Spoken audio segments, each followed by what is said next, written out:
The Grey Bloom Chapter 1, The Hunger Stone. Kale knew the taste of hunger better than he knew his own name.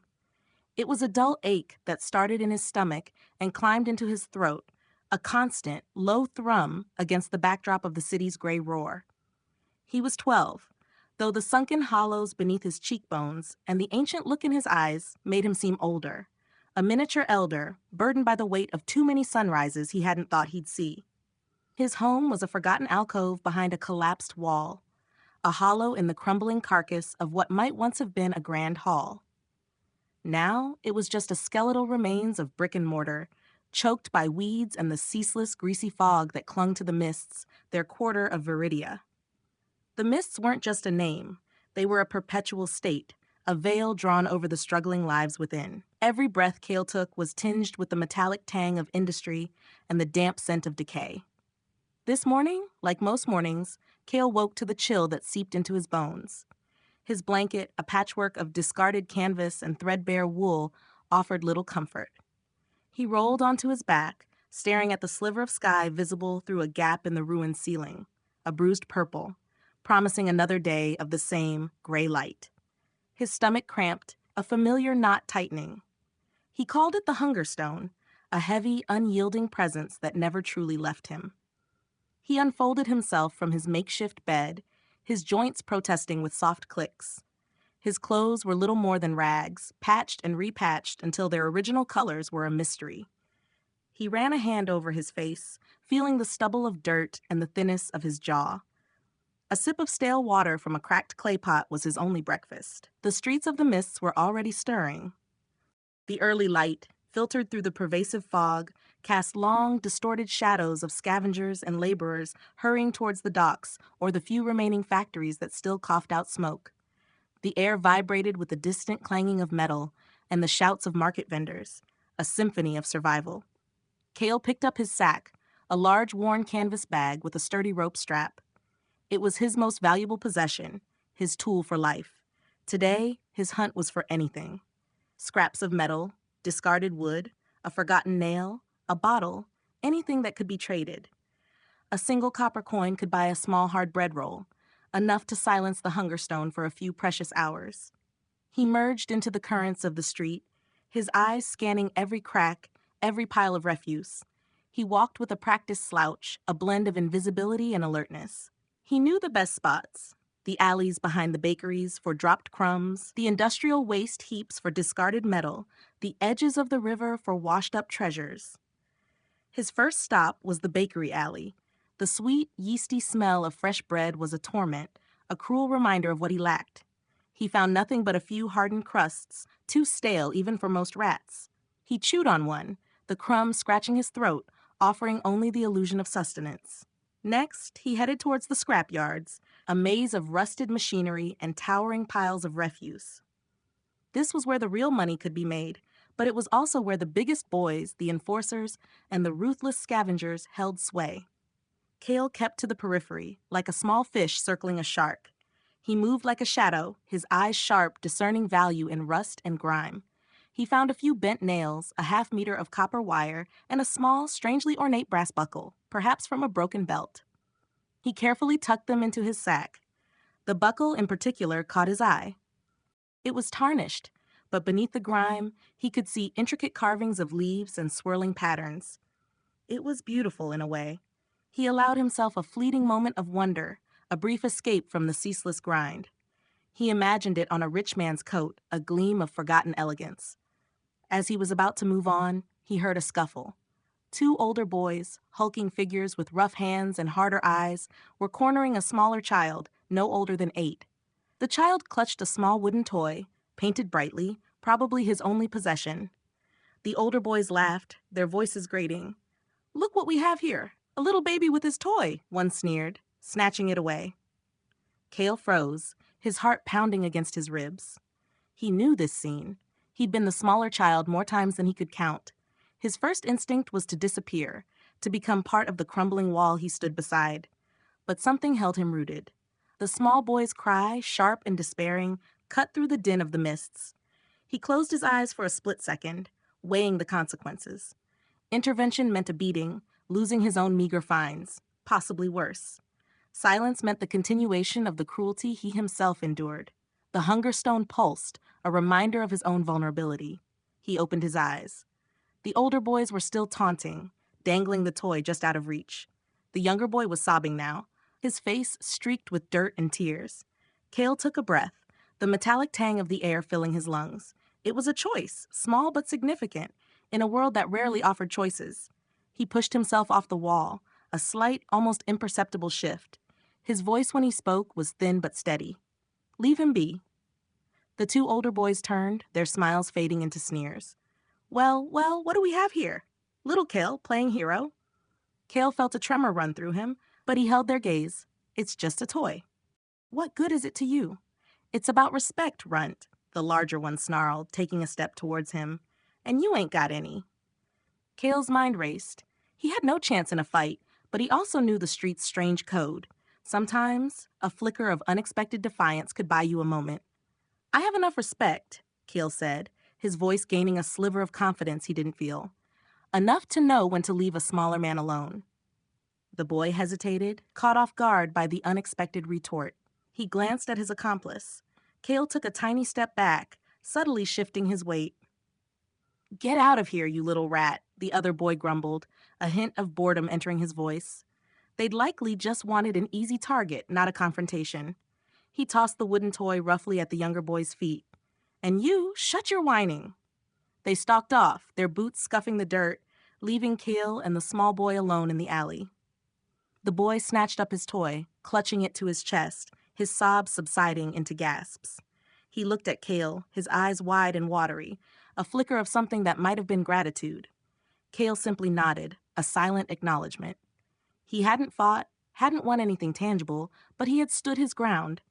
The hunger stone still gnawed, but for a moment it felt a little lighter, as if a small, unseen weight had been lifted from his chest. He turned and continued his scavenging, the brass buckle still resting in his sack, a small, beautiful mystery in a world of harsh certainties. He knew the fight wasn't over, not for him, not for any of them. But today, he had chosen. And that in itself was a victory. Chapter 2, Whispers of the Mists. The midday sun, a pale disk behind the perpetual haze, did little to warm the mists. Cale walked the labyrinthine streets, his sack growing heavier with each successful find. A coil of rusted wire, a handful of flattened bottle caps, a broken gear that still held some shape. His mind, usually sharp with the geometry of survival, felt dulled by the constant vigilance. Every shadow could hide a threat. Every sound could signify trouble. He was heading towards the market's edge, a chaotic nexus where scavengers traded their finds with dealers who then sold them to factories or richer merchants in the upper city. It was a place of frantic energy, desperate whispers, and the pungent smells of refuse and unwashed bodies. As he navigated a particularly narrow alley, a voice, raspy and familiar, called out, "Cale, boy, over here!" Cale tensed, his hand instinctively tightening on the strap of his sack. It was Fisk, a hulking, one-eyed man who ran a small illicit scrap collection point. Fisk was notorious for paying less than half of what a piece was worth, and for his quick temper. Cale had managed to avoid him for weeks. "Got anything good today, eh?" Fisk squinted, his lone eye glinting like a shard of broken glass. His breath reeked of cheap liquor. Cale hesitated. He had the brass buckle, something unique, something Fisk would surely try to lowball him on. But he also had the mundane scraps. Maybe he could sell the general junk and keep the buckle. "Just usual stuff, Fisk," Cale said, trying to keep his voice neutral. He held out the wire and bottle caps. Fisk snatched them, weighing them in his calloused hand. "Pennies, barely worth my time." He threw a few coppers into Cale's palm. They felt insultingly light. "That all you got, boy? Heard you were getting good at this." Cale clenched his jaw. He felt the brass buckle pressing against his side through the canvas. The hunger stone pulsed, reminding him that even these few coppers were a reprieve. But the thought of handing over the buckle, of its small, intricate beauty being swallowed by Fisk's greed, gnawed at him. "That's all," Cale insisted, meeting Fisk's gaze with a forced calm. Fisk chuckled, a dry, rattling sound. "You always were a bad liar, Cale." "I can smell a good piece from a mile away. What's in the rest of that sack?" He took a step closer, his bulk looming over Cale. Cale's heart hammered. He knew what would happen if Fisk searched his bag. He'd take everything, even the coppers he'd just given. This wasn't just about the buckle. It was about the small, fragile dignity he clung to. "Nothing for you," Cale said, his voice barely a whisper, but firm. Fisk's good eye narrowed. He reached out, his fingers meaty and scarred, seizing the top of Cale's sack. Cale instinctively recoiled, trying to pull away, but Fisk's grip was iron. "Let go," Cale gasped, struggling. "What's the matter, boy? Something precious in here?" Fisk's grin revealed stained, broken teeth. He yanked hard, and the sack ripped, spilling its contents onto the grimy alley floor. The few nails, the broken gear, and then, with a glint, the brass buckle. Fisk's eye widened. He stooped down, his movements surprisingly quick, and snatched the buckle. He rubbed it between his thumb and forefinger, examining the intricate design. "Well, well, what have we here? A little treasure hunter, eh? This is good work. Worth a fair bit, this." He held it up to the dim light, a predatory glint in his eye. Cale felt a wave of despair wash over him. It wasn't just the loss of the buckle, it was the violation, the casual way his small secret had been exposed and taken. He felt his hands clench into fists, a raw, hot anger bubbling beneath his skin. "That's mine," Cale said, his voice low, trembling with a mixture of fear and fury. Fisk laughed, a derisive snort. "Finders keepers, boy. On the street, what's found is owned by the strongest hand. And right now, that's mine." He pocketed the buckle with a flourish. "Consider it payment for the lesson, Cale."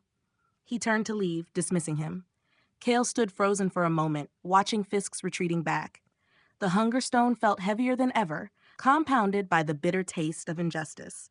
He looked down at his ripped sack, the scattered scraps. He felt small, insignificant, crushed by the weight of the mists and its unwritten laws. He wanted to scream, to cry, to lash out, but he didn't. He knew it would change nothing. He sank to his knees, gathering his meager remaining finds, his fingers brushing against the empty space where the buckle had been. He remembered the feel of its smooth, cold surface, the imagined stories of its past. It had been more than just a scrap of metal. It had been a flicker of beauty, a small rebellion against the ugliness of his life. As he finished collecting his things, a shadow fell over him.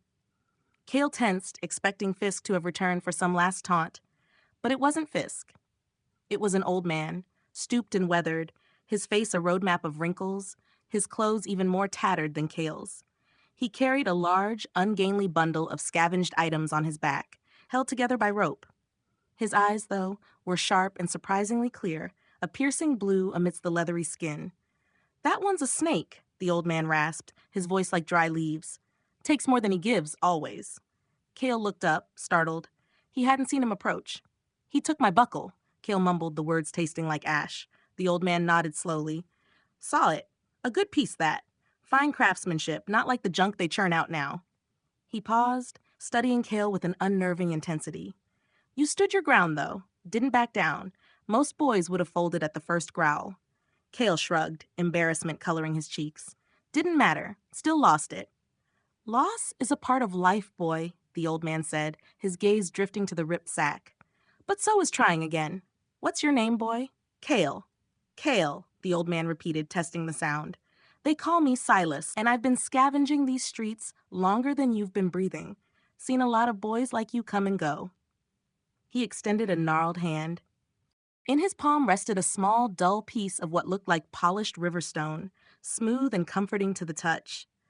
"This won't buy you bread, Cale, but it's yours, for standing against a shark, even when you knew you'd lose. Sometimes the fight is more important than the prize." Cale looked at the stone, then at Silas. He cautiously took it. It was cool and smooth, fitting perfectly into his palm. It was worthless in terms of trade, yet it felt heavier, more significant than the coppers Fisk had thrown him. It was a gift, freely given, with no strings attached. "Thank you," Cale whispered, clutching the stone. Silas gave a slight knowing smile. "Don't mention it. You got good eyes, Cale. See things others miss. That's a rare skill in the mists. Maybe you could use those eyes for more than just picking through garbage." Cale looked at Silas, a flicker of something new stirring within him. Hope? Curiosity? In the mists, promises were often empty, but there was something in Silas's eyes, a quiet honesty, that resonated. The whispers of the mists were usually about despair, about the cold grind of survival. But perhaps, just perhaps, some whispers carried a different tune. Chapter 3: The Scavenger's Gift. Silas's proposal hung in the air like a wisp of the mist's omnipresent fog. Maybe you could use those eyes for more than just picking through garbage. For Cale, used to the blunt language of hunger and survival, it was an invitation to a world he hadn't dared to imagine. He met Silas the next morning, not by chance, but by appointment. Silas had told him to meet at the Whispering Bridge, an ancient, half-collapsed stone structure that arched over a particularly polluted stretch of the Viridia River. Cale arrived early, his heart a nervous drum against his ribs. The river below churned with sickly green foam, carrying scraps of wood and debris like lost dreams. Silas was already there, perched on a ruined stone pillar, his worn leather satchel by his side. He looked older in the pale morning light, his wrinkles etched deeper, but his eyes still held that sharp, intelligent gleam. "Punctual," Silas observed, a faint smile playing on his lips. "A good quality for a scavenger." Cale nodded, clutching the smooth riverstone Silas had given him. It was a tangible link to this new, unexpected possibility. "So you want to learn, eh?" Silas asked, gesturing around at the bleak landscape of the mists. "This city, she's full of secrets. Most folks see only the rust and the grime, but under it all, there's a pulse, a hidden life, and sometimes forgotten treasures." Silas didn't talk about scavenging for metal or wood. He spoke of it like an art, a philosophy. He taught Cale about the language of decay, how crumbling brick could tell you where a wall once stood, how the patterns of refuse could reveal the flow of the city's veins, where goods were transported, where they might fall or be discarded. "See that crack there?" Silas pointed with a gnarled finger to a hairline fracture in the bridge's stone. "Most folks see weakness. I see where the water runs, where dust collects, and sometimes where a coin falls and lodges itself, waiting for a patient hand." They spent the morning by the river. Silas didn't just tell Cale what to look for. He showed him how to see. He taught him to read the subtle shifts in currents, how debris collected in eddies, how the light played on submerged objects. Cale learned to distinguish between common river stones and those with unusual veins, perhaps containing flecks of ore. He learned to listen to the whispers of the wind, carrying distant sounds that could signify a new construction site, or a demolition, both potential sources of salvage. "The mists hide as much as they reveal," Silas mused, his gaze sweeping over the landscape. "Sometimes, the most valuable things are not what you see, but what you sense is there." Cale felt a shift within him. Before, scavenging had been a desperate chore, a monotonous search for enough to survive. With Silas, it became a puzzle, a challenge, almost a game. He found himself noticing details he'd always overlooked. A flash of color beneath a discarded barrel, an unusual ripple in a stagnant puddle, the peculiar smell of something metallic near a dilapidated building. They found a few useful things that morning: a remarkably intact ceramic pot, perfect for cooking, and a surprisingly sturdy length of rope. But the biggest find, the one that truly excited Cale, wasn't something valuable. It was a small, intricately carved wooden bird, half buried in the mud near the riverbank. Its wings were broken, its paint faded, but Cale could see the care that had gone into its making. "Someone loved this once," Cale said softly, brushing the mud from its tiny body. Silas smiled, a rare, genuine expression. "Aye, every object has a story, Cale, and sometimes finding the story is worth more than finding the coin." He looked at the bird, then at Cale. "You have a good heart, boy. Don't let this place harden it completely." That afternoon, Silas took Cale to his own den, a remarkably neat and well-organized alcove, far less exposed than Cale's. It was filled with salvaged items, not just junk, but pieces that Silas had cleaned, repaired, and sometimes even transformed. There were stacks of mended fabrics, gleaming tools, even a small working lantern, its glass polished to a shine. "This is where the magic happens," Silas said, sweeping a hand over his workspace. "Anyone can find a broken thing. The trick is to see what it could be." He picked up a rusty, bent piece of metal, something Cale would have dismissed as scrap. With a few deft movements, using a hammer and a small anvil, Silas began to reshape it. Cale watched, mesmerized, as the metal slowly yielded to Silas's will, becoming something new, something useful. "It's like this with people too, Cale," Silas said without looking up from his work.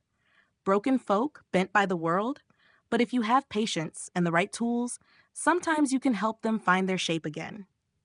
Cale thought of the brass buckle Fisk had taken, its lost beauty. He thought of his own hunger stone, always present. Could even he be reshaped? Silas didn't offer Cale a share of his profits that day. Instead, he offered him something far more valuable, a meal. Not just a bread roll, but a surprisingly hearty stew, made from scavenged vegetables and a small piece of meat Cale suspected Silas had traded for. The warmth of the stew spread through Cale's empty stomach, a feeling so profound it brought tears to his eyes. He hadn't felt truly warm, truly full, in what felt like a lifetime. "Eat," Silas urged gently. A clear head and a full belly, Cale, are the best tools a man can have. As the last light faded, casting long, distorted shadows across Silas's den, Cale felt a sense of peace he hadn't known was possible. He had learned more than just how to find things. He had learned that even in the mists, there was knowledge, a quiet dignity, and unexpected kindness. He looked at the polished river stone in his hand, then at the wooden bird he still clutched. They were his first treasures, found not by chance, but through the scavenger's gift of seeing beyond the obvious. The hunger stone was still there, but for the first time, it didn't feel like the only thing defining him. Chapter 4. A Crack in the Wall. Weeks turned into months under Silas's quiet mentorship. Cale's days, once a desperate scramble for survival, gained a rhythm, a purpose.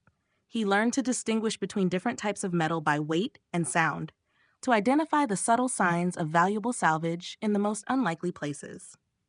His hands, once clumsy, became adept at picking locks on abandoned chests, dismantling rusted machinery for parts, and even making small, simple repairs. Silas never pushed him, only guided. He taught Cale the importance of observation, patience, and discretion. "The mists tell their secrets to those who listen carefully, Cale," he'd often say, "and they guard their dangers from those who rush in blindly."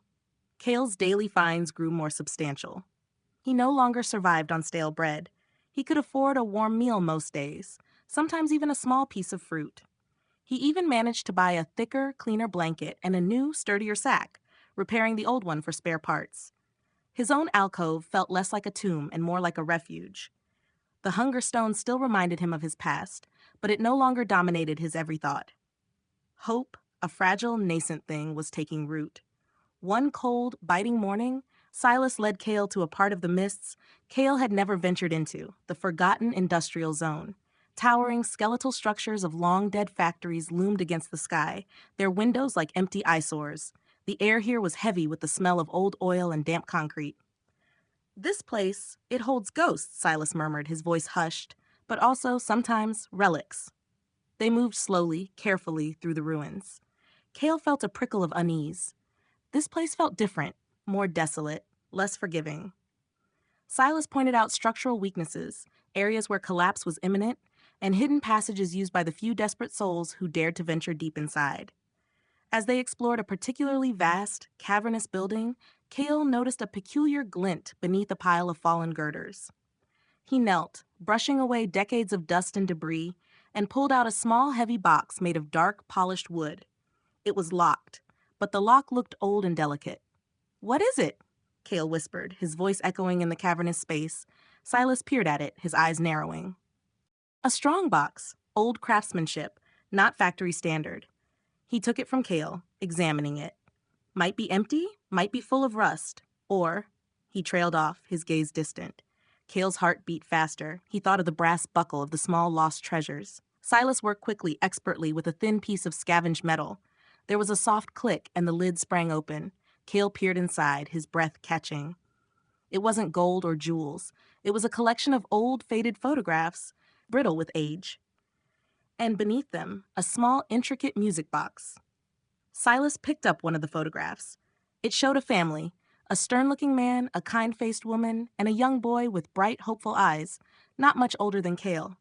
They were dressed in fine clothes, smiling faintly against a backdrop of what looked like the upper city, clean and vibrant. "This was a family," Silas said, his voice unusually soft. "Before the collapse, before the mists truly swallowed this place whole, this factory, it belonged to them." Cale felt a strange ache in his chest. These were not just pictures. They were fragments of a lost world, echoes of lives that had once been whole. He looked at the boy in the photograph, seeing a parallel to himself, a child in a different era, with different hopes. Then Silas gently opened the music box. A delicate tinkling melody, sweet and pure, filled the vast, silent space. It was a tune of innocence, of laughter, utterly out of place in the desolate factory. Cale felt a lump in his throat. It was the most beautiful sound he had ever heard, a stark contrast to the grinding noise of the city, the shouts of the vendors, the rasp of hunger. Beauty, Silas whispered, his eyes closed, listening. Even here, Cale, beauty finds a way to linger. The melody played itself out, leaving silence in its wake. Cale looked at Silas, a profound question in his eyes. What did they do with such things? They couldn't be traded for bread. They weren't scrap. Silas carefully closed the music box. These, he said, holding the box and photographs, are not for sale. Some things are worth more than coin. These are memories, and we honor them. He carefully placed the box back in the strongbox, then resealed it. We put them back, he said, looking at Cale. We leave them where they were found. Let their ghosts rest. Cale watched him, a slow understanding dawning. This was the deeper lesson Silas had been trying to impart. Not just survival, but preservation. Not just taking, but respecting. The mists might be harsh, but they weren't entirely without a soul. As they left the factory, Cale glanced back. The hollow building seemed to hum with a different kind of energy, not just decay, but history, stories. Later that day, back in his alcove, Cale held the smooth riverstone Silas had given him. He thought of the wooden bird he still kept, now cleaned and placed carefully on a ledge. He thought of the music box's haunting melody. He realized that Silas wasn't just teaching him how to survive. He was teaching him how to live with dignity, how to find light in the overwhelming gray. There was a crack in the wall of Cale's hardened heart, a small fissure letting in a fragile light. It wasn't a crack of weakness, but one of growth, of newfound capacity for wonder and reverence. The mists still loomed, vast and indifferent, but Cale now felt a different kind of strength, one rooted not just in resilience, but in something softer, more enduring. He was learning not just to survive, but to remember what it meant to be human. Chapter 5, Mara's Shadow. Cale's world, once a solitary, desperate pursuit, had expanded under Silas's quiet guidance. He now had a purpose beyond mere survival, a nascent sense of belonging. But the mists were a vast, unpredictable place, and new faces, new challenges were always just around the corner. He met Mara at the edge of the sprawling, open-air market's edge, a place where legitimate trade bled into illicit dealings. Cale was carefully examining a pile of discarded factory parts, searching for a specific cog for a repair fire. Silas was attempting when he felt a sudden weight disappear from his pouch. He spun around, his hand instinctively going to his side. A girl, perhaps a year or two older than him, with wild, dark hair and eyes like flint, stood a few paces away. In her hand, she held the very cog Cale had just considered. She wasn't trying to hide it. A defiant smirk played on her lips. Looking for this little scavenger? She taunted, tossing the cog playfully in the air. Cale's blood ran cold. This was a common street tactic, a distraction, then a theft. But she hadn't distracted him. She'd simply taken. Give it back, Cale said, his voice tight. He recognized her now. She was one of the Shadows, a loose group of older, more daring street children known for their skill in pilfering and their disdain for traditional scavenging. They moved like ghosts through the market, leaving a trail of missing goods. Mara laughed, a surprisingly bright sound amidst the market's cacophony. And why should I? Finders keepers, isn't that the law of the mists? Or did your old man forget to tell you that one? Cale bristled at the mention of Silas. He took a step forward, his fists clenched, a hot flush rising to his cheeks. It was in my pouch. It wasn't found. Doesn't look like it was secured then, does it? Mara countered, her eyes sparkling with challenge. Lesson number 1, little scavenger. If you can't keep it, you don't own it. She tossed the cog again, catching it deftly. Cale hesitated. He knew better than to pick a fight with a shadow. They were faster, tougher, and usually worked in numbers. But he also needed that cog. And something about her casual arrogance ignited a spark of his old defiance. What do you want? Cale asked, forcing himself to keep his voice even. Mara stopped playing with the cog. Her smirk softened slightly, replaced by a calculating look. Smart boy, I want to see what you're made of. Old Silas has been singing your praises. Cale was taken aback. Silas? You know Silas. Everyone knows Silas, she scoffed. He's an old softy, thinks he can polish all the rust off this city, but he's got good eyes for talent. Says you're different. She tossed the cog to him. Cale caught it, surprised. What's your name, boy? She asked, her tone shifting from taunting to curious. Cale. Mara, she replied, a flash of something unreadable in her eyes. Silas says you can see value where others see junk. I see opportunity where others see rules. She gestured around the bustling market. There's more to survival than digging through refuse, Cale. Sometimes you have to make your own luck. Over the next few weeks, Cale encountered Mara frequently. She wasn't like Silas. She was sharper, more cynical, and her methods often skirted the edge of what Cale considered right. She taught him how to spot an overloaded cart, how to slip through a crowd unseen, how to create diversions. She taught him that some rules were meant to be broken, and that the only true law of the mists was not getting caught. Cale found himself torn. Silas represented the slow, honest path, the dignity of hard work and respect. Mara represented the quick, dangerous path, the thrill of the illicit and the immediate reward. He found himself learning from both, navigating the conflicting lessons.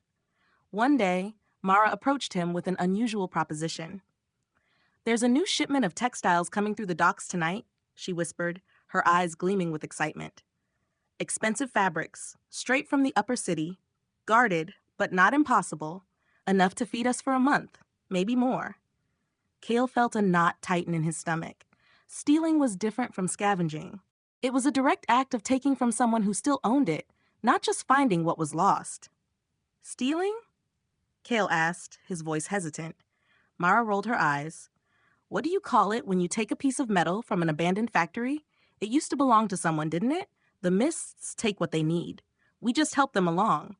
Her logic, though twisted, had a perverse kind of truth in the unforgiving landscape of their world. It's dangerous, Cale countered, thinking of the dock guards, their heavy sticks, and their unforgiving nature. Of course it's dangerous, Mara scoffed. Life is dangerous, but sometimes the biggest risks have the biggest payoffs. Or do you want to spend the rest of your life picking through rusted nails? She challenged him, tapping into his deepest fear, remaining forever trapped in the cycle of endless, meager scavenging. Cale thought of Silas, of the music box, of the dignity he was slowly building. But he also thought of the constant gnawing fear of scarcity, the endless effort required just to stay afloat. He looked at Mara, her face alight with an almost reckless energy. He saw a different kind of strength in her, a fierce independence he admired, even as he questioned her methods. He remembered Silas's words, "The mists tell their secrets to those who listen carefully." What secret was Mara trying to tell him? Was it that survival sometimes demanded crossing lines? He looked out at the churning, gray river, reflecting the dull sky. The air carried the usual whispers: hunger, despair, struggle. But tonight, Mara's words were a new whisper, a dangerous siren song promising a shortcut out of the endless grind. It was a crack in the moral wall he was trying to build around himself. What's the plan? Cale finally asked, his voice low, almost a whisper. Mara's grin widened, a flash of triumph in her eyes. That's the spirit, Cale. We meet at the abandoned warehouse after moonset. Don't be late. As Mara disappeared into the shifting crowd, Cale felt a mix of exhilaration and dread. He was stepping onto a path he'd always avoided, a path that Silas would surely disapprove of. But the lure of a substantial gain, the promise of escaping the perpetual grind, was too strong to resist. The hunger stone stirred, not just from lack of food, but from a deeper, more profound hunger. The hunger for a life less relentlessly difficult. He was no longer just the boy who scavenged. He was becoming the boy who made choices, even if those choices led him into the shadows. Chapter 6, The Whispering Gears. The night air was a cold, damp shroud, thick with the mist's familiar embrace. Cale shivered, not just from the chill, but from the nervous anticipation coiling in his gut. He was alone, but not truly. Mara was somewhere in the darkness, a shadow among shadows, and the dock guards were unseen but omnipresent. He arrived at the abandoned warehouse as instructed, the skeletal remains of its roof silhouetted against the faintly glowing, polluted sky. He found Mara inside, crouched low, a small, dark figure barely visible amidst the industrial detritus. She motioned him closer. "No one saw you?" she whispered, her voice surprisingly soft in the vast, echoing space. Cale shook his head. He had used every trick Silas had taught him about moving unseen, and every one Mara had taught him about blending with the shadows. Good, she breathed. They're moving the fabrics from the loading bay to the main storage. It's a short walk, but they're taking turns. One guard on watch, one hauling. There's a gap between shifts, maybe 5 minutes if we're quick. Cale felt his palms sweat. 5 minutes. It felt like a lifetime and a heartbeat all at once. What's the target?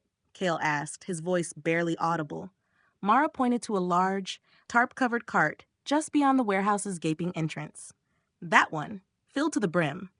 We grab what we can, as much as we can carry, and we're out. Just as Cale was reaching for another bolt, a low growl echoed from the loading bay. Footsteps, heavy and hurried, grew louder. They're coming back, Mara hissed, her eyes wide. Run! They grabbed what they had and sprinted, the heavy sacks banging against their backs. Cale felt a surge of adrenaline, his lungs burning. He heard shouts behind them, the angry snarls of the guards. Split up, Mara yelled, veering sharply into a narrow gap between two collapsed factory walls. Meet at the old water tower. Cale didn't hesitate. He plunged into a different alley, his heart pounding a frantic rhythm. He could hear the guards cursing, their heavy boots thudding on the cobblestones, growing fainter as they chose to pursue Mara. He was smaller, faster, and knew the mist's hidden ways better than most. He darted through crumbling arches, scaled low walls, and squeezed through narrow gaps, the silk in his sack a rich, alien weight. He ran until his legs burned and his lungs ached, until the shouts were distant echoes lost in the urban sprawl. He didn't stop until he reached the leaning, skeletal structure of the old water tower, a landmark used by the more experienced scavengers. He sank to the ground, gasping for breath, the sack beside him. He was safe. He had escaped. He waited, listening. The mists were silent now, save for the whisper of the wind and the distant hum of the city. He pulled the silk from his bag, running his hand over its smooth surface. It was beautiful, undeniably so, a triumph. But as he sat there, alone in the vast, cold night, a different feeling crept in. He was safe, but the victory felt hollow. The silk, so soft and luxurious, felt heavy, not just with its weight, but with the knowledge of how he had acquired it. It wasn't the satisfaction of a hard-won salvage, of seeing value where others saw only junk. It was stolen.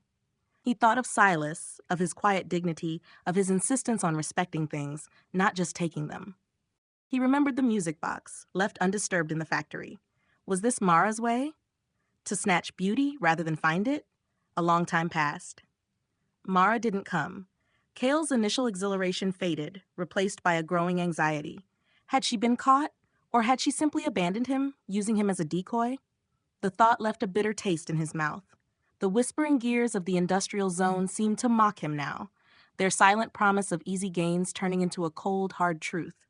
He had crossed a line, and now he was alone, laden with stolen goods, and with a nagging uncertainty that gnawed deeper than the hunger stone ever could. The beautiful silk felt like a burden, not a triumph.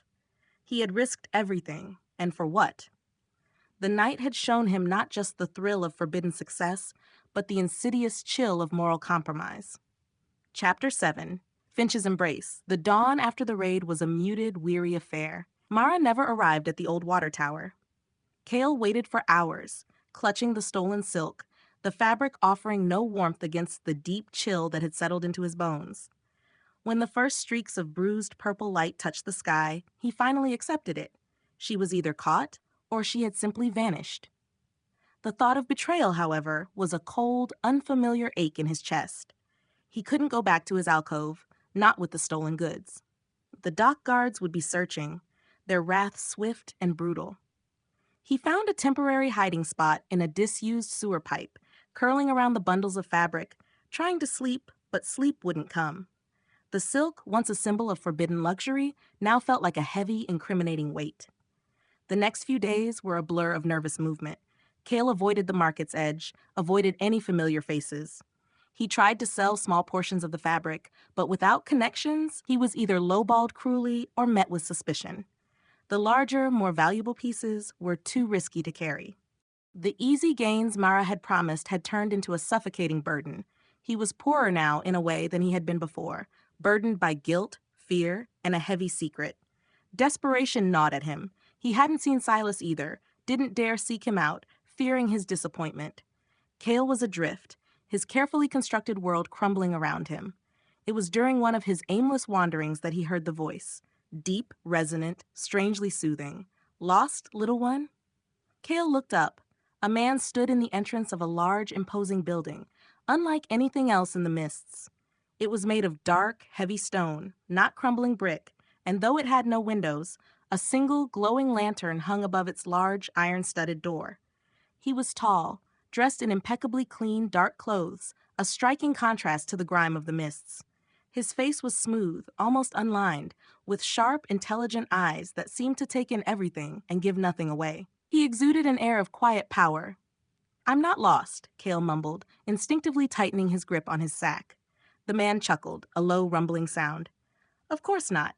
No one is truly lost in the mists, just misplaced." He stepped closer, and Cale noticed the faint, sweet scent of some expensive pipe tobacco, alien to this world of industrial fumes. "You look troubled, boy, and you carry a scent of something valuable, something not easily found." His eyes flickered to Cale's heavy sack. Cale felt a chill that had nothing to do with the weather. This man knew. He could smell the stolen fabric.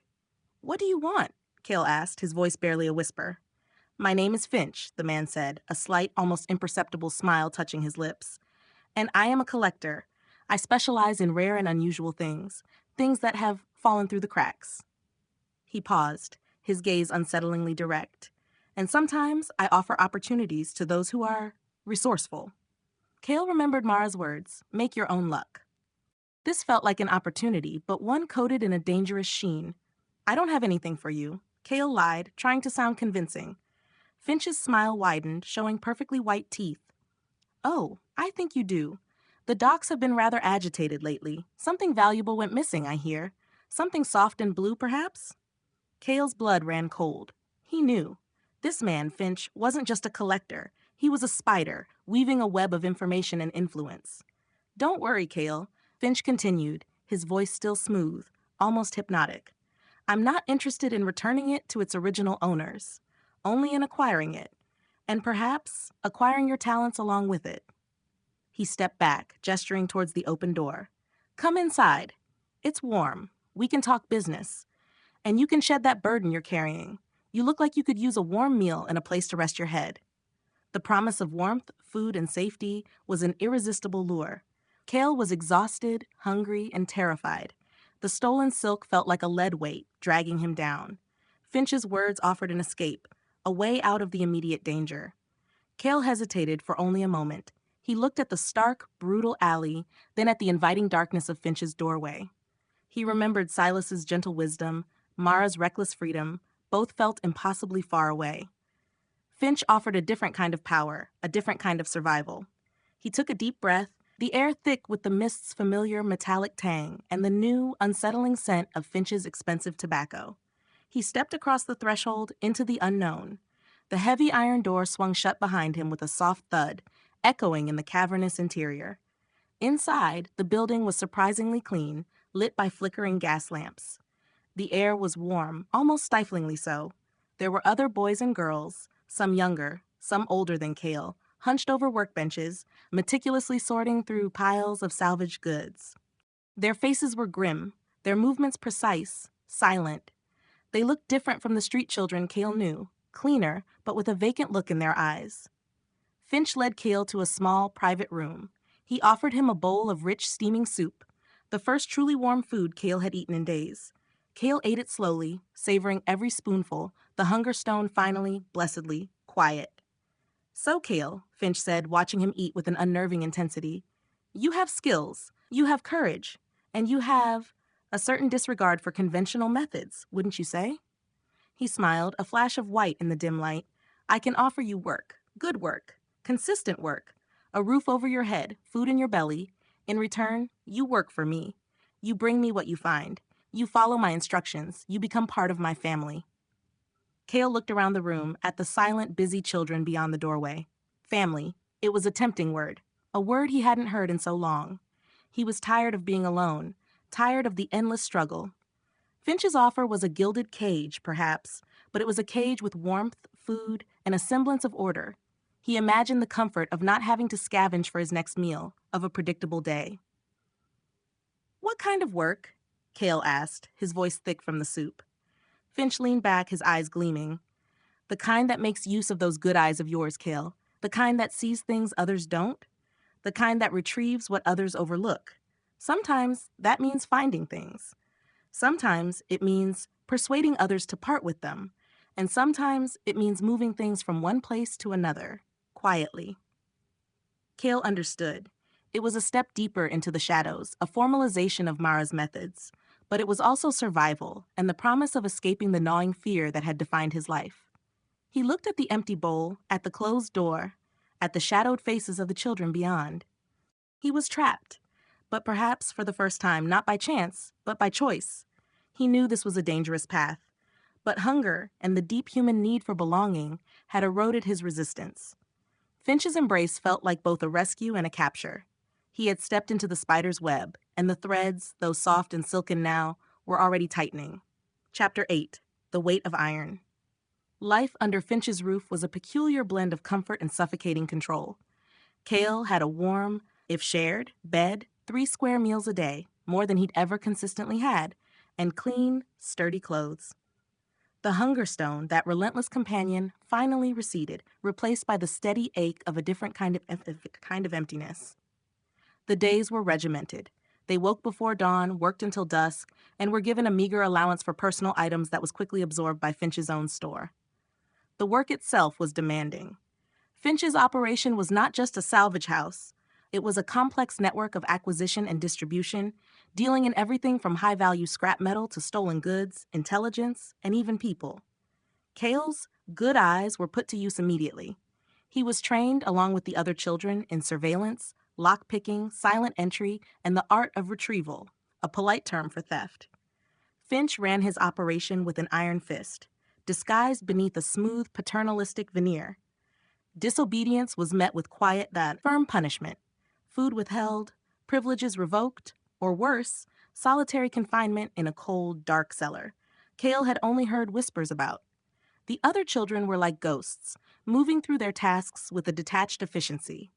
They rarely spoke, their eyes dull and wary. Cale remembered their vacant expressions from his first day.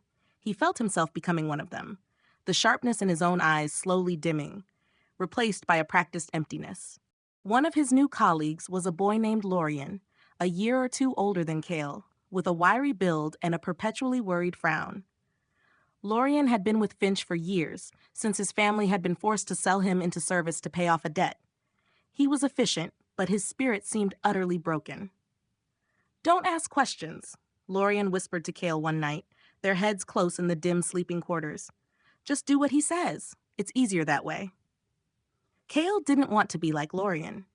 He remembered Silas's lessons, the quiet dignity, the respect for things, the search for beauty. He remembered the river stone, a smooth, small comfort he still kept hidden. But here, beauty was a commodity and dignity a weakness. His first major retrieval was for a specific rare chemical component from a relatively secure laboratory in the upper city. Finch had provided detailed maps, security schedules, and even the right tools. Cale was sent with Lorian, who knew the route. The upper city was a shock. Clean, wide streets, buildings that soared, untouched by the mist's decay. People walked with an upright confidence, their clothes bright, their faces unlined by hunger. It was a world utterly alien, a dream Cale had glimpsed only in old photographs. He felt like an intruder, a shadow from a forgotten, uglier world. They moved through the city at night, the silence of the upper city a stark contrast to the mist's constant hum. Cale felt a profound sense of wrongness. He was using Silas's lessons, observation, silent movement, but for Finch's purposes. He was no longer finding lost things. He was actively taking what belonged to others. Lorian opened the laboratory's back door with practiced ease. Inside, it smelled of chemicals and sterile cleanliness. Cale's task was to locate the specific vials, marked with a red cross. Lorian kept watch. As Cale worked, his heart hammering against his ribs, he saw a small framed photograph on a nearby workbench. It was a picture of a woman with a kind smile, holding a child, not unlike the family photo he and Silas had found. He hesitated, a fleeting thought of simply leaving this place, walking away from Finch and the mists forever. But where would he go? How would he survive? And what about Lorien, who depended on him?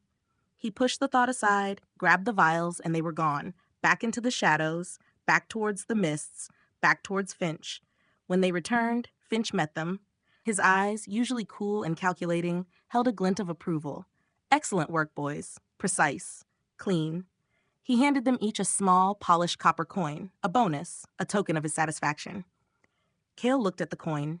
It was more than he'd earned scavenging in a week, but it felt cold, heavy, like the stolen silk. He thought of the woman in the photograph, the child. Would they be harmed by this loss? He didn't know. Finch didn't care. The weight of Finch's generosity felt like the weight of iron chains, binding him tighter to this life. He wasn't free. He was simply surviving in a different cage. He missed Silas's quiet dignity, Mara's wild defiance, even the simplicity of the Hunger Stone. Those things, however harsh, had allowed him to remain himself.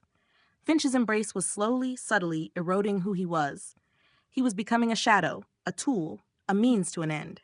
The gray bloom of hope he had cultivated felt like it was withering, choked by the dark soil of compromise and control. Chapter 9. Broken Promises. The rhythm of Finch's operation became the rhythm of Cale's life. Days blurred into weeks, marked only by the shifting demands of Finch's network. Cale grew taller, his frame hardening, but the lightness in his eyes receded further. He became efficient, dispassionate, a ghost among ghosts. He learned to detach himself from the act of taking, to see the items as mere objects, devoid of the stories Silas had taught him to cherish. One evening, Finch called Cale into his private office, a surprisingly luxurious room hidden deep within the building. Silk drapes covered the walls, and a thick carpet muffled Cale's footsteps. Finch sat behind a large, dark wood desk, a single flickering lamp illuminating his face, making his eyes seem even more intense. "Cale," Finch began, his voice unusually soft, "I have a special task for you, one that requires your unique skills, your discretion." Cale's stomach tightened. Special tasks usually meant higher risk, deeper compromise. "There's a boy," Finch continued, his gaze unwavering. "He's been causing trouble. He's been trying to disrupt some of my arrangements. Foolish, really. He believes he can operate outside the established order." Cale listened, his mind racing. Who was this boy? Another scavenger? A rival? "He's clever. I'll give him that," Finch mused. "But reckless. He's been trying to rally some of the younger ones, telling them stories about freedom and justice. Dangerous ideas." Cale felt a chill. Justice? Freedom? These were words Cale had quietly, secretly longed for. "Your task," Finch said, leaning forward, "is to bring him to me. Unharmed, if possible. But he must be brought in. And more importantly, Cale, you must bring me his list." "List?" Cale asked, confused. "He's been compiling names," Finch explained, his voice chillingly calm. "Names of those who resist my influence, names of those I need to deal with. This list is a threat to our stability." "Your stability, Cale." Cale understood. Finch wanted him to betray someone, to deliver a rebel into his hands along with a list that would doom others. The ethical choice was stark, brutal. He thought of the broken music box, the preserved memories. He thought of the river stone, a symbol of dignity. "And if I refuse?" Cale asked, his voice barely a whisper. Finch's smile was faint, but his eyes held no warmth. "Refusal, Cale, is not an option. You are part of my family now. You eat my food, you sleep under my roof, and you do my bidding. Besides," he added, his voice dropping, "Lorien tells me you have an old friend, an old man who teaches you about stones and stories. He's quite vulnerable out there in the mists, isn't he? And quite dependent on his quiet dignity." Cale felt a cold dread spread through him. Silas. Finch knew about Silas. The threat was unspoken, but clear. Betray this boy, or Silas would suffer. He looked at the floor, the thick carpet suddenly feeling like quicksand. He had no choice. "Who is he?" Cale finally forced out, his voice hoarse. Finch smiled, a look of triumph in his eyes. "A young firebrand, goes by the name of Mara." Cale's head snapped up, his breath catching in his throat. Mara, the girl who had pulled him into the Doc's raid, the one who had disappeared, the one he had thought might have betrayed him. She was the rebel. The irony was a bitter taste in his mouth. He was being forced to betray the girl who might have already betrayed him.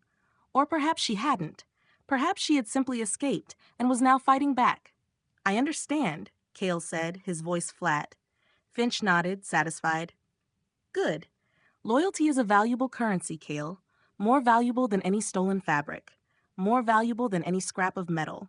He gave Kale a detailed description of Mara's current known whereabouts, a hidden alcove near the old clock tower. He was to go alone, appeal to her with his shared past, and bring her in. Kale walked through the mist that night, the cold seeping into his bones. The air felt heavy, suffocating. He saw the familiar landmarks, the crumbling walls, the glowing embers of distant factory chimneys, but everything looked distorted, ugly. He was a weapon, pointed at someone he had once, briefly, considered a friend. He found Mara's hideout. It was small, cleverly concealed, like his own old alcove, but with a defiant air. There were crude maps on the wall, marked with locations, some of them clearly Finch's operations. She was organizing. She was fighting. Kale pushed aside the canvas flap that served as a door. Mara was inside, hunched over a flickering candle, writing furiously on a piece of scavenged paper. She looked up, her eyes wide, startled, then narrowed in suspicion. "Kale?" she whispered, her hand instinctively reaching for something hidden beneath her blanket. "What are you doing here?" Kale looked at her, at the fierce defiance in her eyes, at the thin, tired lines around them. He saw himself in her, the part of him that still yearned for freedom, for justice. He thought of Silas, his quiet strength. He thought of Finch, his chilling power. "Finch sent me," Kale said, the words heavy and metallic on his tongue. He saw Mara's face harden, her trust evaporating. "He knows about you. He knows about the list." Mara looked at him, her eyes burning with a mixture of fear and fury. "And you came. You're one of his dogs now." Kale felt a pang, sharp and deep.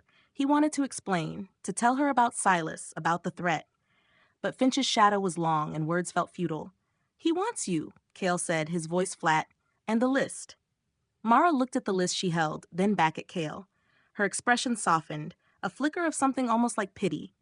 "You don't have a choice, do you?" Kale closed his eyes, a single pale, hot tear tracing a path through the grime on his cheek. "No," he whispered. "I don't." The silence stretched, broken only by the distant hum of the city. He was about to betray her. He was about to shatter the last vestiges of his own innocence.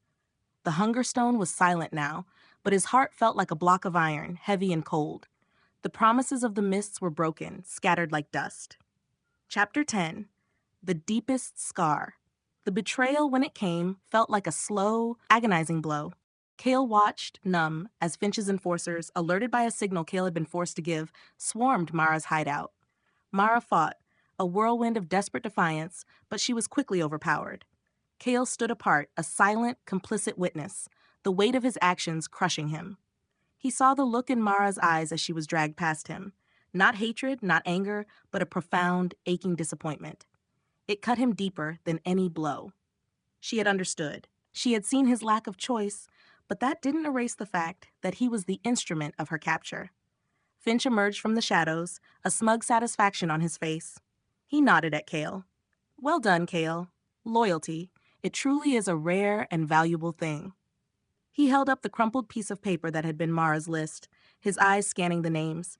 A predatory smile played on his lips. This will be useful. The days that followed were a blur of internal torment. Kale performed his duties, moved like a ghost, ate his food, slept his hours, but his mind was a maelstrom. He saw Mara's face everywhere, heard her accusations in the rustle of the wind. The comfortable cage of Finch's house now felt like a prison cell. The hunger stone was gone, but it had been replaced by a gnawing guilt, a deeper, more pervasive ache. This was the deepest scar, etched not on his skin, but on his soul. He couldn't bring himself to seek out Silas. How could he face him, knowing what he had done? Knowing he had chosen survival at the cost of another's freedom, at the cost of his own moral compass? The Riverstone, once a symbol of dignity, now felt like a condemnation, a constant reminder of the purity he had lost. One night, unable to sleep, Kale slipped out of the sleeping quarters and wandered the silent halls of Finch's compound. He found himself drawn to Finch's private office. The door was ajar, a sliver of light escaping. He peered inside. Finch was not there, but the room was not empty. Lorien was inside, hunched over Finch's desk, his back to Kale. He was meticulously categorizing what looked like small, folded slips of paper. Kale hesitated, then pushed the door open. Lorien jumped, startled, his eyes wide with fear. "Kale, what are you doing here?" "What are you doing?" Kale asked, his voice flat. Lorien wrung his hands. Finch, he wants me to sort these. They're records, debts owed, favors due. He gestured vaguely to the piles of paper. He keeps track of everyone, everything. Cale's eyes scanned the desk. Among the papers, something caught his eye. A small, familiar object, the brass buckle, the one Fisk had stolen from him months ago. It was polished now, gleaming, its intricate carvings visible. Finch had it. He was not just a collector. He was a black marketeer, acquiring items from petty thieves like Fisk. Lorien followed Cale's gaze. Oh, that! Finch found it. Said it was a good piece. He keeps a lot of the unique finds. Says they remind him of where he started. He shuddered. Don't touch it. He gets angry if you touch his collection. Cale felt a surge of cold fury. This man, Finch, lived off the desperation and the broken dreams of others. He took everything, even the small, beautiful things, and turned them into instruments of his power. He knows everything, Lorien whispered, sensing Cale's simmering anger. He knows your weaknesses. He knows your secrets. That's how he controls us. Cale looked at Lorien, at the utter despair in his eyes. He saw the empty, broken shell he himself was becoming. The weight of iron was not just a metaphor. It was real, binding them all. Then a thought, cold and clear, cut through Cale's despair. Finch controlled them through information, through knowing their vulnerabilities. But what if that information was lost? What if his carefully constructed web of power was dismantled? Cale looked at the piles of paper on Finch's desk. Records, debts, names, the list Mara had compiled. And the list Finch now possessed, with Mara's allies marked for punishment. Lorien, Cale said, his voice low, can you copy these records? All of them, without Finch knowing. Lorien looked at him as if he were mad. What? No! Are you crazy? He'd kill us! He's already killing us, Cale said, gesturing to Lorien's own haunted eyes. Slowly, piece by piece, he took Mara. He'll take Silas next if he chooses. He'll take everything. He picked up the brass buckle, its polished surface cool against his skin. Finch's eyes had gleamed when he saw it. It was a trophy. Cale tightened his grip, the sharp edges pressing into his palm. This was not a trophy. It was a symbol of what had been stolen from him and from everyone else. What do you want to do? Lorien whispered, his voice trembling. Cale looked at the vast, silent room, at the piles of paper that represented Finch's power. He thought of the broken music box left to rest in peace. He thought of the small wooden bird cherished for its lost beauty. He thought of Silas, his quiet lessons, and he thought of Mara fighting for freedom, even if recklessly. We stop him, Cale said, his voice firm, resolute. We break his web, we burn his records, and we get out of here. Lorien stared at him, fear and a flicker of something else, hope, warring in his eyes. But how? I don't know, Cale admitted, but a strange calm settled over him. But we have to try, or we will lose everything. Our lives, our souls, our very names. He looked at the brass buckle, then carefully set it back on the desk. He wouldn't take it. Not like this. He would earn it back in a different way. The deepest scar was there, a permanent mark on his soul. But from that very wound, a new resolve was forming, a hardening not of his heart, but of his will. He had been forced into betrayal, but he wouldn't remain a betrayer. He would fight back, not with a weapon, but with the very thing Finch used to control them, information. Chapter 11. A Spark in the Ash. The days following Cale's decision were tense, a quiet storm brewing beneath the placid surface of Finch's operation. Cale moved with renewed purpose, his eyes sharp, not just for Finch's tasks, but for every detail of the compound, every shift in routine, every weak point. He resumed his silent observations, honed by Silas, now imbued with a desperate urgency. Lorien, initially paralyzed by fear, slowly began to thaw under Cale's quiet determination. He was a master of Finch's filing system, a living index of the network's secrets. Together they formed an unlikely alliance, two small gears in a vast machine, planning to seize control of its very workings. Their plan was simple in concept, terrifying in execution. Gather enough information to dismantle Finch's network, expose him, and then escape. But what information? And how would they use it? Cale thought of Mara's list. Finch had it, and he was likely using it to systematically crush any resistance. That list, with its names of rebels and their connections, was a weapon. But if it fell into the right hands, it could be a tool for liberation. Finch keeps a master ledger, Lorien whispered one night, as they pretended to sleep in their shared bunks. It has everything. Names, contacts, debts, even his hidden caches of special items. It's in his safe, behind the painting in his office. Cale's heart quickened. The ledger. That was the key. But Finch's office was off limits, always locked, and Finch himself was a constant, unpredictable presence. How often is he gone? Cale asked. Once a week, usually, Tuesdays. He goes to the upper city for meetings, Lorien explained, his voice hushed. He's gone for most of the day, but the office is still locked and he carries the key. A dead end. Or was it? Cale remembered Silas teaching him about locks, about seeing beyond the obvious. He remembered the small, delicate strongbox. Finch's safe would be more complex, but a lock was still a lock. The key, Cale murmured. Does he keep it on him? Always, Lorien confirmed, or in a small hidden pouch in his coat when he's asleep. This was their chance. On Tuesday, the week crawled by. Cale continued his duties, meticulously observing Finch. He noted the heavy weight of Finch's coat when he wore it, the slight bulge in his inner pocket. He practiced picking simpler locks, refining his touch, his patience. The Riverstone, no longer a mark of shame, became a touchstone, a source of quiet strength. Finally, Tuesday arrived. The compound was quiet, the air tense with the absence of Finch's looming presence. The other children went about their tasks, oblivious to the momentous plan unfolding. Cale waited until mid-morning when the compound was at its busiest, the noise of clanging metal and distant shouts providing cover. He had chosen this time carefully. Lorien would be sorting records in a different part of the building, providing an alibi. Cale slipped into Finch's private quarters. He had found a way to jimmy the lock on the door using a small, scavenged wire. Inside, he moved silently to Finch's wardrobe. His coat hung there, dark and imposing. Cale's heart hammered against his ribs. He plunged his hand into the inner pocket, his fingers brushing against silk and then a small, cold piece of metal. The key. He pulled it out, a small, ornate brass key, unmistakably ancient and intricate. He quickly replaced the coat and slipped out, making his way to Finch's office. The office door was heavy, the lock formidable. Cale inserted the key, his fingers trembling. It turned with a satisfying click. He slipped inside, closing the door behind him. The room was dark, hushed, filled with the scent of Finch's pipe tobacco. Cale moved directly to the painting, a dark, oppressive landscape. He carefully removed its tag, revealing a small steel safe set into the wall. He inserted the key into the safe's lock, another click. The heavy door swung open, revealing the neatly stacked contents, and there it was, a thick, leather-bound ledger. Finch's master record. Cale pulled it out, his hands almost reverent. This wasn't just a book, it was the entire framework of Finch's power. He quickly flipped through the pages, his eyes scanning the precise, elegant handwriting. Names, dates, transactions, coded locations of hidden stashes.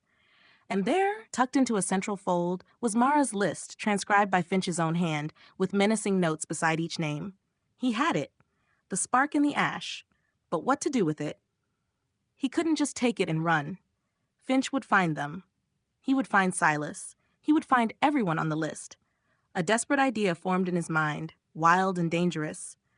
He looked at the ledger, then at the gas lamp on Finch's desk. He remembered the fire at the old timber yard, the way everything had burned. No, not fire. That was destruction, chaos. He thought of Silas, of building, of shaping. He needed to dismantle, not merely destroy. He needed to expose. He began to copy furiously, using Finch's own ink and paper. He copied Mara's list, along with the coded instructions and the names of Finch's key enforcers. He copied details of Finch's illegal shipments, his connections to corrupt officials in the upper city. He copied everything that could be used against him, enough to be truly damaging.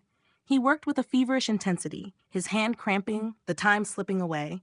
He heard the distant clang of a bell, signaling the approach of midday. He had to finish. He had to be gone.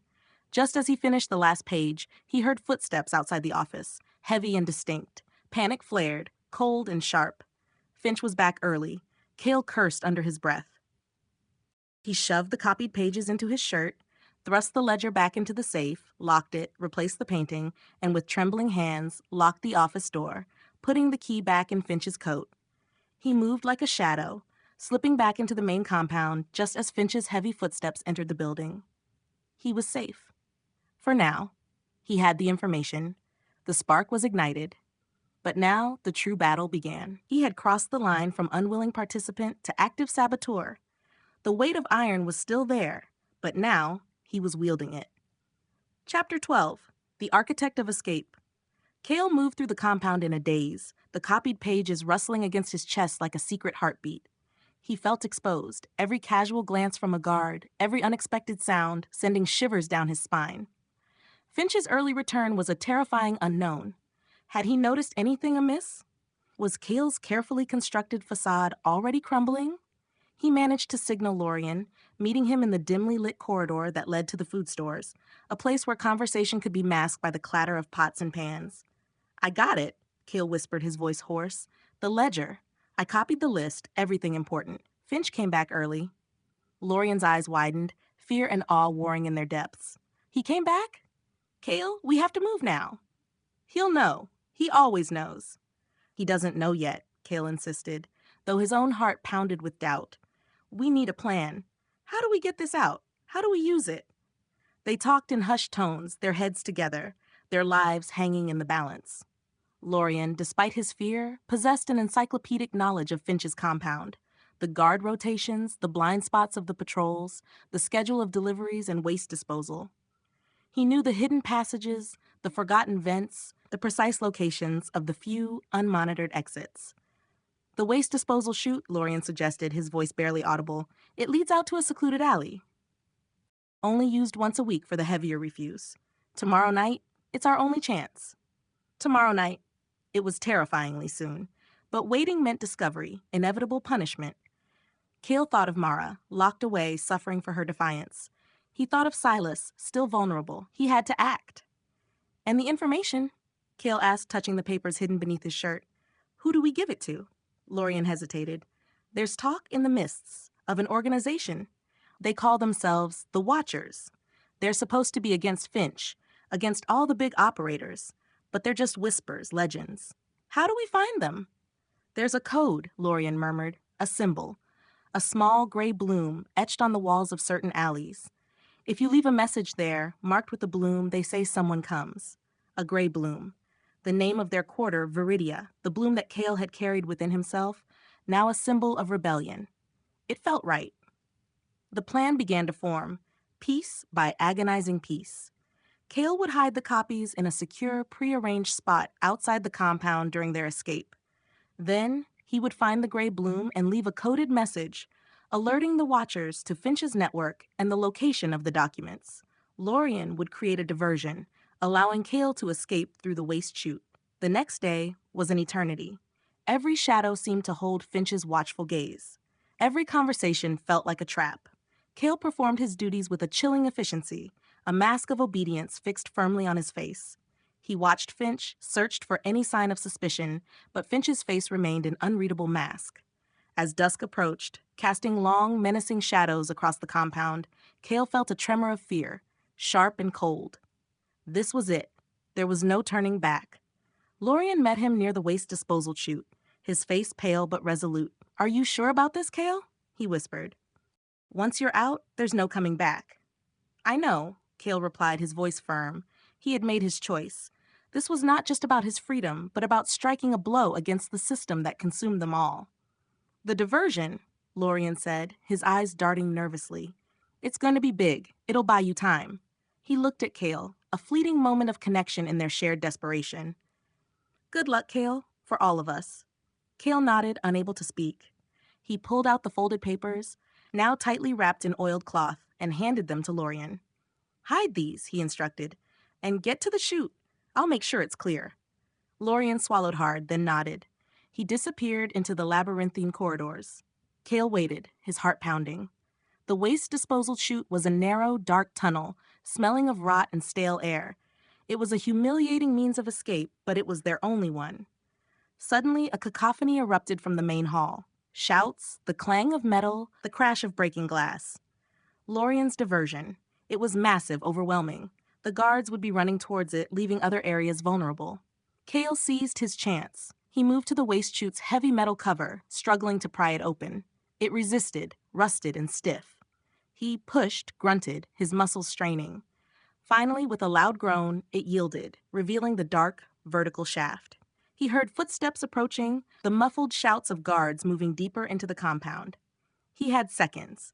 He squeezed into the narrow opening, the rough metal scraping his skin. He plunged down, the darkness swallowing him whole, the foul smell assaulting his senses. He slid, bumped, and scraped his way down, landing with a soft thump on a pile of refuse in the secluded alley below. He was out. He was free. He looked back at the imposing, dark mass of Finch's compound, now a place of angry shouts and frantic activity. A new sound joined the chaos, the distant wail of alarms, rising and falling like a banshee's cry. Finch would know soon. He would know Cale was gone. Cale pulled himself up, his body aching, his hands scraped. He clutched the river stone in his pocket, a small, tangible comfort. He was an architect of escape, not just for himself, but for the information he now carried, the information that could unravel Finch's web. The mists, usually a source of oppression, now felt like a vast, challenging landscape of possibility. He had escaped Finch's embrace, but the fight was far from over. He had to find the gray bloom. He had to deliver the truth. Chapter 13, Echoes in the Alley. Cale moved through the mists like a phantom, the chaos at Finch's compound echoing faintly behind him. He needed to find the alley, the one with the gray bloom symbol. Lorien had described it, a forgotten cul-de-sac behind the old spice market, where the walls were stained with a peculiar, moss-like growth that looked like a faded flower. His body ached, his scraped hands stung, and the lingering smell of the waste chute clung to him like a second skin. But an exhilarating sense of purpose propelled him forward. He was no longer a victim, no longer a pawn. He was a messenger carrying a dangerous truth. He found the alley. It was narrower, darker, and more silent than most, shielded from the market's din by tall, behat-leaning buildings. The air here was damp and smelled faintly of decay and something else, a subtle, almost floral scent from the moss. And there, on a crumbling brick wall, was the symbol. A crudely etched flower, faded and almost invisible, but unmistakable. The gray bloom. Cale found the hollow Lorien had described, a loose brick near the base of the wall.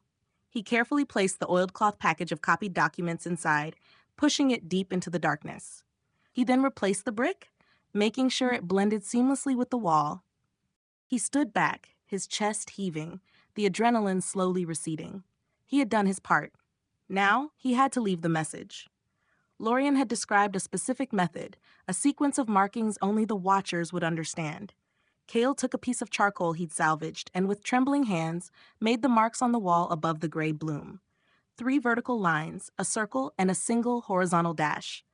A distress signal, a warning, and an offering of information. He stared at the symbol, then at the marks. It was done. The fate of Finch, and perhaps the mists themselves, now rested on a whisper, a symbol, and a hidden package. As he turned to leave, a shadow detached itself from the deeper shadows of the alley. Cale froze, his heart leaping into his throat. "Who are you?" a voice, low and rough, demanded. Cale squinted, trying to make out the figure.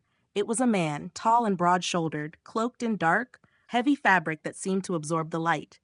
His face was obscured by a wide hood, but Cale could feel the intensity of his gaze. He wasn't a guard. He felt different. I left a message," Cale stammered, his voice thin. "I saw you," the man said, his voice laced with suspicion. He gestured to the marks on the wall. "What is this? A child playing games?" "No," Cale insisted, gathering his courage. He remembered Silas's lesson about honesty, about facing danger directly. "It's for the Watchers. It's information about Finch." The man went silent, studying Cale. Cale could feel the weight of his scrutiny. "You speak of Finch?" the man finally said, his voice now devoid of suspicion, replaced by a cold interest. "What do you know of Finch?" "Everything," Cale replied, his voice gaining strength. "I was inside. I have his records, his ledger, his connections, Mara's list. It's all hidden here." He pointed to the brick. The man stepped forward, his movements surprisingly swift. He knelt, his hand going to the brick Cale had indicated. He found the loose brick, extracted the package, and unwrapped the oiled cloth. Cale watched as the man, under the dim light filtering into the alley, quickly scanned the copied pages. A low whistle escaped the man's lips. "By the gray bloom," he breathed, his voice filled with a stunned disbelief. This is everything. You did this, boy." He looked at Cale, his hood shifting slightly, revealing a hint of a sharp jawline. Cale nodded. "I had to." He threatened Silas, and he took Mara. The man was silent for a long moment, his gaze fixed on the documents. Then he looked up at Cale. Silas, the old scavenger. He knows him. It wasn't a question. And Mara, she's been a thorn in Finch's side for weeks. We've been trying to get her out. Cale felt a surge of relief. These were the Watchers. They knew. You're the Watchers? Cale asked, his voice full of a sudden, desperate hope. We are, the man confirmed, his voice regaining its authority. He stood up, the documents held carefully in his hand. This is a profound risk you've taken, Cale, and a profound gift you've given. Finch's network, it touches every corner of this city. This could bring him down, but it will also put a target on your back, and ours. Cale felt a shiver, but it wasn't just fear. It was the thrill of consequence of knowing his actions mattered. I know, he said, looking at the man. What happens now? The man looked at Cale, a hint of something unreadable in his eyes. Now we act. We use this. And you, Cale, you need to disappear. For a while, Finch will be looking for you. He will be looking for this. He gestured to the documents. Where do I go? Cale asked, a sudden wave of exhaustion washing over him. The man paused, then made a decision. Silas, he spoke well of you. The old man is one of ours in his own quiet way. He's safe, and he can keep you safe. Find him. Tell him I sent you. Tell him the gray bloom has started to unfurl. Cale felt a lump in his throat. Silas. He could go to Silas. The one person who still represented kindness and dignity in this brutal world. The one person he thought he could never face again. Thank you, Cale whispered, the words heartfelt. The man nodded, then melted back into the shadows of the alley, becoming one with the mists once more, leaving Cale alone with the echoes of his courage and the looming promise of a confrontation. Cale took a shaky breath. He had started a fire. Now, he had to find shelter and watch it burn. Chapter 14. The Price of Freedom. Cale found Silas's den just before dawn. The small, familiar alcove felt like a beacon in the pre-dawn gloom. He hesitated at the entrance, his heart pounding. How would Silas react? Would he be angry at Cale's involvement with Finch? Ashamed? He pushed aside the canvas flap. Silas was awake, hunched over his workbench, mending a torn piece of leather by the flickering light of a scavenged lantern. He looked up, his eyes, sharp even in the dimness, fixing on Cale. Silas didn't speak immediately. He simply looked at Cale, his gaze taking in the dirt, the scrapes, the deep wariness etched on the boy's face. Then a slow, understanding smile touched his lips. Cale, you're back. Cale felt a wave of profound relief wash over him, so intense it brought tears to his eyes. He stumbled forward, collapsing onto a nearby stool. Silas, he choked out. I did something. I had to. Finch, he threatened you. And Mara. I betrayed her, but I escaped. I gave information to the Watchers. They said you know them. They said the gray bloom has started to unfurl. Silas listened, his expression unreadable, as Cale poured out the story. The forced servitude, the betrayal of Mara, the growing despair, the discovery of Finch's ledger, the desperate copying, and the harrowing escape. He spoke of the man from the Watchers, of the information now hidden. When Cale finished, the small den was silent, save for the crackle of the lantern. Silas reached out and placed a hand on Cale's shoulder, his grip firm and comforting. You were forced into a terrible position, Cale, Silas said, his voice soft but clear. But you chose to fight back. You chose to make it right. That takes more courage than any other choice. You did well, boy. You did well. Cale looked up, relief flooding him. Silas wasn't angry. He understood. The Watchers are indeed old friends, Silas continued. Quiet ones. They work in the shadows against men like Finch. Your information, Cale, is a firestorm. It will shake the mists to their foundations. Over the next few days, Cale remained hidden in Silas's den. Silas tended to his scrapes, fed him, and spoke to him in calm, steady tones. He shared stories of the mists, of its resilience, of its hidden currents of hope.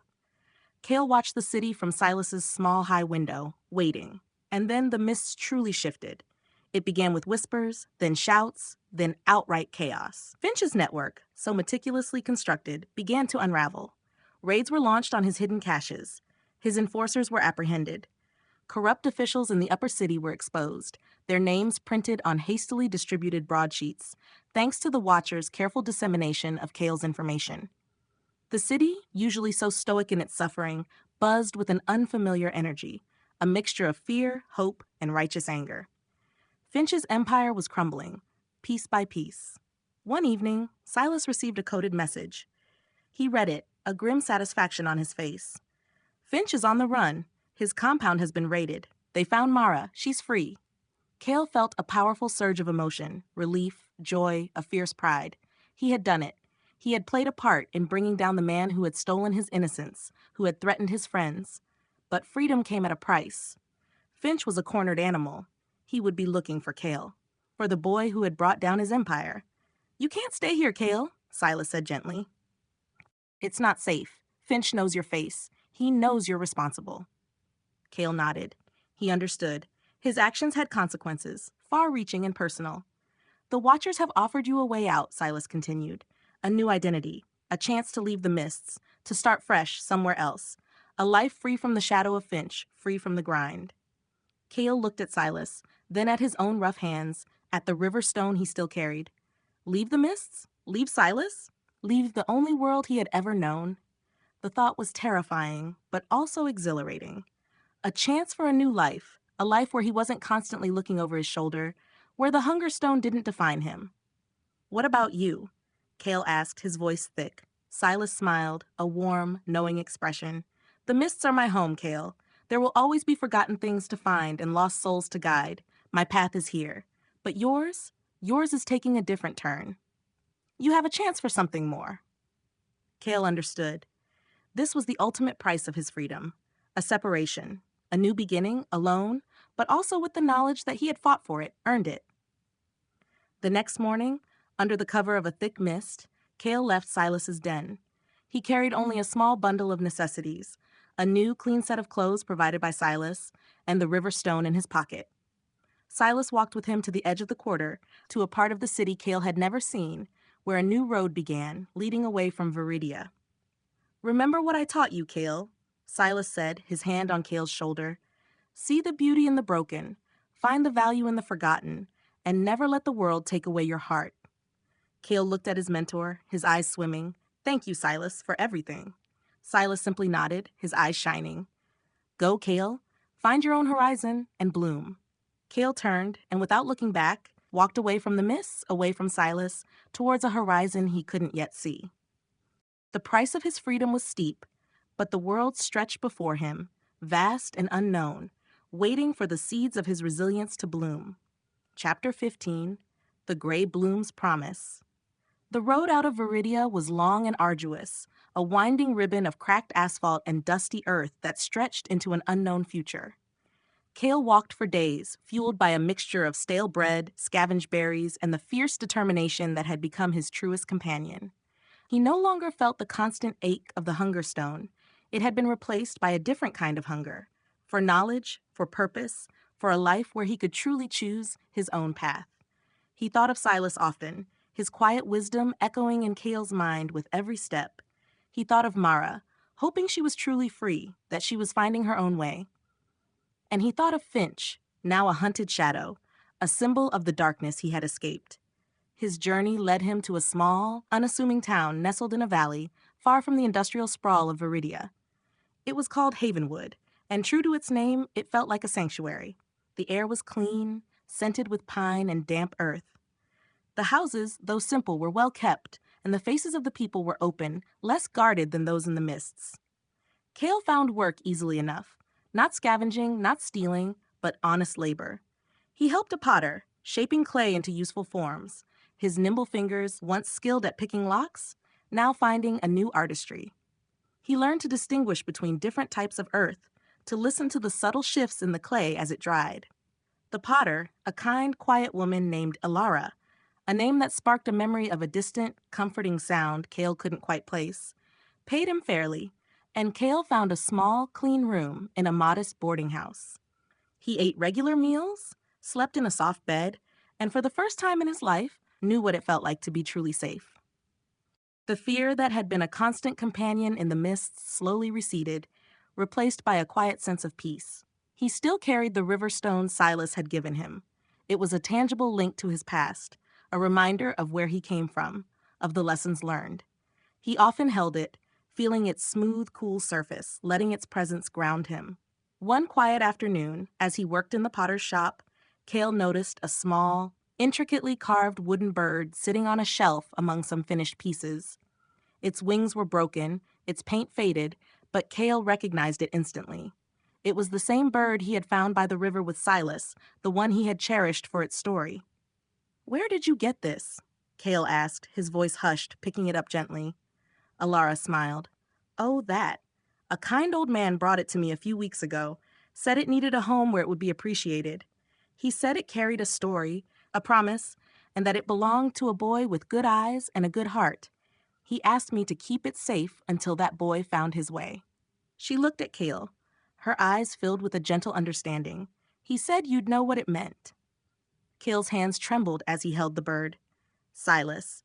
He hadn't just sent him away. He had sent a piece of their shared past, a symbol of their quiet bond, to meet him. A message carried across the miles and the danger. "He said," Alara continued softly, "that even in the darkest places, a gray bloom can unfurl, and that sometimes the most beautiful things are found when you look beyond the obvious." Cale looked at the small wooden bird, its broken wings a testament to its journey, its faded paint still hinting at its original beauty. He ran his thumb over its smooth, worn surface. It was a promise of connection, of enduring hope, of the dignity found not in wealth, but in kindness and purpose. He thought of the mists, the gray, unforgiving world he had left behind. It had been harsh, cruel, but it had also shaped him, taught him resilience, and revealed the depths of human compassion. He carried its scars, the knowledge of betrayal, the echo of hunger, but he also carried its strength, its wisdom, and the unwavering belief in the possibility of beauty amidst decay. Cale knew his life would never be easy. The memory of the mists, of Finch, of the Hungerstone would always be a part of him, but he was no longer defined by them. He was a survivor, yes, but more than that, he was a builder, a shaper of new things, just like the clay he worked with, just like the life he was slowly, carefully constructing. He looked at the small wooden bird, then at the bright, clean morning light filtering through the potter's shop window. The gray bloom had unfurled, not as a vibrant splash of color, but as a subtle, resilient hope, quietly blooming in the heart of a young boy who had found his way from despair to dignity, from the shadows of survival to the quiet promise of a life lived with purpose. He was Cale, and he was finally, truly free.